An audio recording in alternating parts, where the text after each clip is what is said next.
Hi everybody, happy Tribelife Tuesday. So excited to be doing a vlog today. So normally I blog it out, I write, but today I am doing a vlog. I haven't done one of these in a long time. But I have, in this series of authenticity, I wrote in a previous post how I had just had some difficulty like getting out in words what I was trying to convey about authenticity. So I figured, oh my gosh, let's do a video. Let's see how that goes. So I'm really excited that you're watching today, and I'm gonna not be long-winded. I'm gonna get to the point and just share my heart with you, share what's going on inside here. And it may be messy, it's probably gonna be messy, but I just wanna say thank you for joining, thank you for being part of the tribe. You are awesome.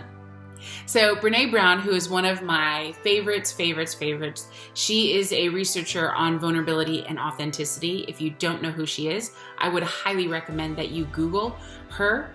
She has a website, but then she has a few TED Talks that are unbelievable and lots of YouTube videos. And so get your hands on some Brene Brown for incredible information about authenticity and living vulnerably, and she's incredible. So I want to share a quote from one of her books, The Gifts of Imperfection, today, and it says, "Authenticity is the daily practice of letting go of who we think we are supposed to be and embracing who we actually are." So good. So who are you? That is the big question.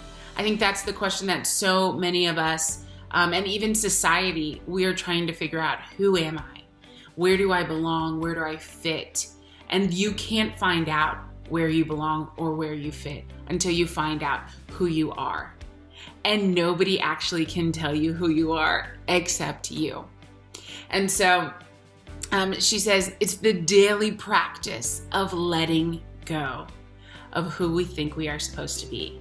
Culturally, we have so many intentionally and unintentionally labels and things put on us, ways that we should perform, paths that we should take, that I think we just over time start to mold into that, because quite frankly, it's just easier. It's easier to just, okay, I will do this now. And it takes work to actually to be brave and be courageous and live out who you really are, and to live out the life that you want to create. It is going against the grain, and sometimes it's hard, and it's not for the faint at heart, but you are equipped to do that. You have everything you need to do that. How do we find that out? How do we find who we are? Well, one of the things that I do that I've started to incorporate into my life this year, I've done it in the past, but I really have been consistent in doing it this year, is journaling. I have a lot going on up here. I have a lot just swirling in my mind and in my heart, and I have to get that out and onto paper. Otherwise, it's a hot mess up in here, and I can't. So journaling has been really a lifesaver in some respects for me, but also it's showing me growth. It's showing me where I was and where I am at now. And so in my journal, I have, sometimes it's long, sometimes it's short, but I'll just literally, what I like to call dump, I'll just brain dump onto my paper. And it's putting in black and white, staring me back in the face, what I feel is going on up here.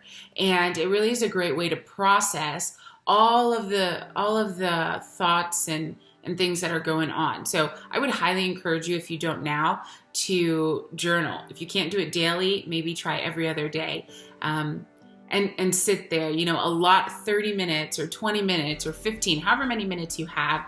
Everybody, we all have stuff pulling on us all day long, whether you're a parent or your job or whatever it is. We all have lots of stuff that's pulling on us, but it's really important that you would take care of who you are. It's really important that you discover who you are. because then you get to give your best self to everybody around you. We don't want the pretend you. We don't want the having to perform you. We want you because you're enough and what you have to offer is irreplaceable. So highly recommend journaling every day if you can. And if you can't, work up to getting to every single day. Right now, I'm probably at every other day. Sometimes it's a little, stuff gets in the way and life happens. And so it's every 2 days, but that is a really great way that I have seen where I came from and how much growth has actually taken place in my heart and in my soul over the past several months to a year. So embracing who you are. Another just great way, I think, to embrace this discovery process is to write down all the great qualities about you. What makes you awesome? Like, why are you great? I would definitely, what is the word? I don't know what the word is, but I would definitely encourage you to tell me about your greatness. Like, it's really easy to pick at our flaws, to pick at the things where we feel subpar in.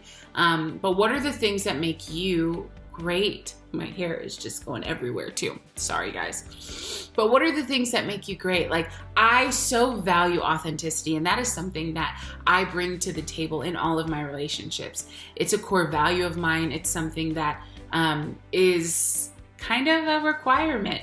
I'm not going to allow people in, or I'm only going to let them in so far if there's not a mutual level of authenticity. So write down all your great things and share them with someone safe, share them with someone in your tribe who will honor right where you are, will honor you for being you. And then lastly, let's just sit in the fact that I think societally, all of these things get put on us, like you should do this or you should be this at this time. And I think subconsciously we put on these coats of expectation, and we don't have to. You don't have to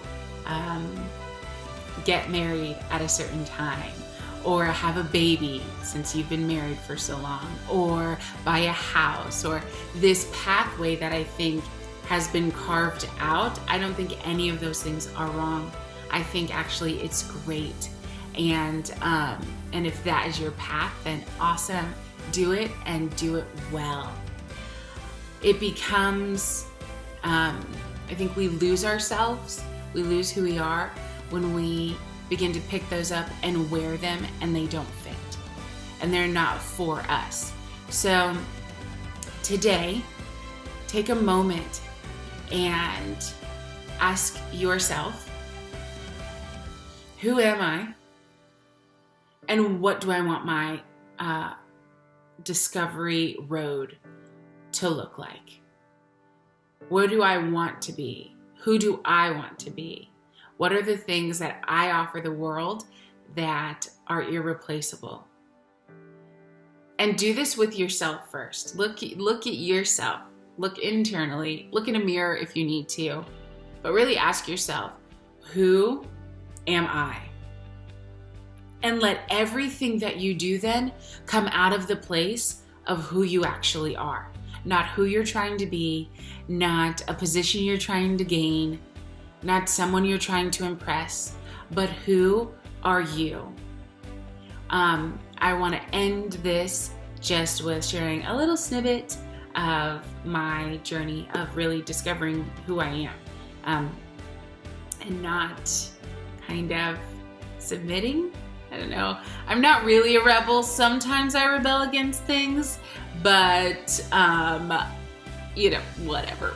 So a little bit of my discovering who I am was, we've been in Texas for about 4 years now, I want to say. We moved from Florida, and I didn't realize how much of me in this process had just gone to sleep, really. I remember a time in my life where I was like just full of joy. I was always happy. I was the girl, like, I walked into the room and the joy came. The party had arrived. And probably everybody would say that about me even now. Like, people probably wouldn't say, oh, yeah, she's not very happy, because it's not true. I really am. But I remember in myself, while I could bring that to a room, while I could walk in a room and bring joy with me, I remember then getting in the car or getting home and not feeling joyful at all. And really feeling like bringing that joy to a room or bringing that happiness to a room was a performance. Even though it was something that was natural for me in a previous season, in my next part of life, or my next season, it was something that I was having to perform. It was almost like this back and forth pull. Like, this is who I am, but right now I'm having to perform this. And I hated the way that felt. I really wanted it. I just wanted to authentically feel joyful. I just really wanted to be happy, and I was not. And it was a long, long process, 4 years, I would say. There were parts of me that really, in order to survive the season that I was in, had to be dormant. Otherwise, I probably would have been like, doing my own thing far earlier than I should have. But I say all that to say, being aware of what's going on inside of you, being aware of who you are, who you want to be, is definitely the first step to getting to being that person, to getting to the place where you are that person. And so I really am so grateful that you choose to read or now watch my Tribelife little journey. And I can honestly say now, in comparison, it was probably like a solid 8-month process from that moment where I realized I was performing happiness, or I was performing joy, which anytime you have to perform it, it's not authentic. So I was performing. And so from that moment when I realized, whoa, this is not real and I don't like the way that this feels, to now where I actually can walk in a room and be like, I actually am genuinely happy. I actually genuinely feel joy, was probably about a 6 to 8 month process. And it was a lot of digging, and it was a lot of addressing things and ideals and labels that had been put on me that I had to go, that's not who I am. This is who I am. So replace every, lie that is going on either in your head or it's been spoken out against you with the truth. What's the truth about you? Well, the truth is I'm full of joy and I am happy. And that's just that. So happy Tribelife Tuesday. I'll see you next week. Bye, guys.